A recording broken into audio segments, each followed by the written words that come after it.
सैनिक news 8 PM में आपका हार्दिक स्वागत है। मैं बात करूंगा कि केंद्रीय कर्मचारियों या जवानों को जुलाई में 3 बड़ी सौगात मिलेगी। हाँ जी दोस्तों, डीए की बढ़ोतरी की सौगात मिलेगी, 8वें वेतन आयोग की घोषणा की सौगात मिलेगी और वन रैंक वन पेंशन 3 की सौगात मिलेगी।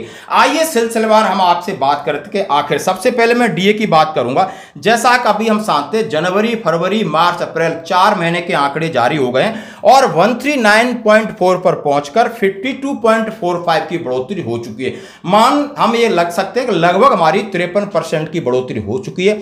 अगले 2 महीने हमारे बाकी हैं, जैसे कि मई और जून के आंकड़े जुलाई 31 तारीख को, के लास्ट 30 जुलाई को ये आंकड़े घोषित होंगे। उसके बाद इसकी घोषणा अगस्त और सितंबर में हो सकती है, लेकिन ये क्लियर हो जाता है जुलाई में कि हमें अब केंद्रीय कर्मचारियों और पेंशनर्स को कितना डीए डीआर बढ़ना है, और ये जुलाई के लिए खुशखबरी है। और दूसरी खुशखबरी बात करूंगा 8वें वेतन आयोग की। जैसा कि दोस्तों हम सभी जानते हैं कि नई सरकार का गठन हो गया है और इस साल जो बजट था वो अंतरिम बजट था, जो फरवरी में वित्त मंत्री निर्मला सीतारमण ने रखा था, क्योंकि चुनावी वर्ष था। इसके बाद अब सरकार दोबारा बन चुकी है और निर्मला सीतारमण द्वारा वित्त मंत्री ने 7वां अपना पूर्ण बजट, आम बजट लेकर के आएंगे और यह बजट लगभग आपको 22 जुलाई को संसद में सामने पेश किया जाएगा।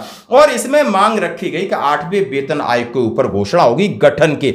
हाँ जी दोस्तों, गठन किस प्रकार का गठन होगा और किस तरीके से जवानों की सैलरी बढ़ेगी, इसके ऊपर मंथन शुरू हो जाएगा घोषणा होने के बाद। और यह भी सौगात हमें जुलाई के महीने में मिलने वाली है और ये बिल्कुल पुख्ता खबर। अब बढ़ते हैं अगली, वन रैंक वन पेंशन। जितने सैनिक भाई हैं वन रैंक वन पेंशन 3 का इंतजार कर रहे हैं। माननीय सुप्रीम कोर्ट का सीधा आदेश था OROP-2 जब डिले हुआ था कि अब आप बिना विलंब किए हुए उसको ड्यू डेट पर आप इसको लागू करेंगे। लेकिन दुर्भाग्यवश अभी आपने देखा होगा कि टेबल नंबर 7 और 8 के अंदर जो अनोमलीज को लेकर केस माननीय सुप्रीम कोर्ट में फिर गया है। फिर अड़चन पैदा हो सकती है, क्योंकि यदि कोई भी केस अनोमलीज में अंडर कंसिडरेशन है, अंडर प्रोसेस है, तो वन रैंक वन पेंशन 3 में आपकी डिक्लेयर होने में देरी हो सकती है। जैसा कि आपने one rank one pension OROP-3 1 जुलाई 2024 से यानी इफेक्टिव है। और कौन से लोग शामिल किए जाएंगे? जो 30 जून 2024 तक रिटायर्डीज हैं, यानी 1 जुलाई से एक दिन पहले जितने रिटायर्ड हैं, और वो लोग कब से 1 अगस्त 2019 से। इन सबका, बाकी सबका बढ़ेगा, लेकिन ये पहली बार OROP-3 में कंसीडर किए जाएंगे। बाकी सारे भी कंसीडर किए जाएंगे जो OROP-1 OROP-2 में कंसीडर किए गए थे। इसमें सिर्फ इतना बदलाव कि प्रीमेचर वाले जो भी हैं उनको, रिटायरीज हैं, उनको शामिल नहीं किया जाएगा।